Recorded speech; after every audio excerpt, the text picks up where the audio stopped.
Hi, I'm William Malik, and I'm offering you this bit of security.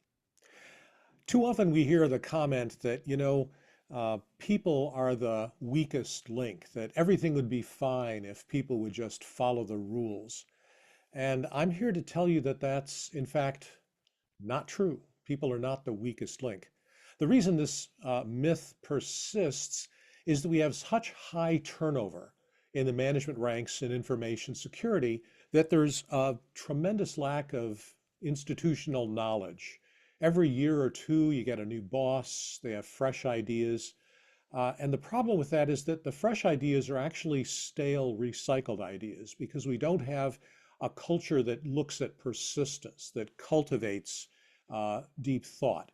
So, in an attempt to rail against that deficit, I'd like to tell you why people are, in fact, the strongest link. And it goes like this. I want you to imagine somebody at your organization, not an IT person, walking down the hall and they see something happening on a computer that looks like it might be wrong. I want you to stop and ask that person three questions. First, would she know if it's wrong? Second, would she be inclined to report it? And then third, does your organization have the management mechanism in place to allow that reporting to happen, to reinforce that culture?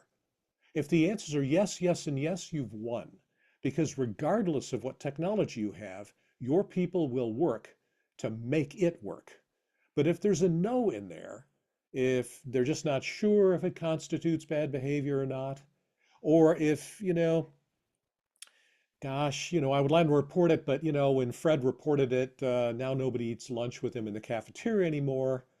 Or they go to their boss and say, this looks wrong and I think we should report it. And their boss goes, well, yes, you're right, of course, but that's not our area. So we really shouldn't get involved. Or they say, slam slang it, I am going to report this. And so they pick up the phone and they call the help desk and they say, I want to report a security incident. And the help desk routes them over to site security who wants to know where the fire is. Well, the point is that if there is a no there anywhere, then again, you've lost. And it doesn't matter what technology you've deployed because your people won't use it optimally. The technology is simply a mechanism to help manifest the true intention of the organization. Give somebody a tool and don't tell them how to use it. Give them an interface that misleads them into making bad choices. Design a product that has by default the wrong kind of security settings, like no passwords or ridiculous default passwords, and the technology will not help. This has been your bit of security. Stay safe. Have a good day.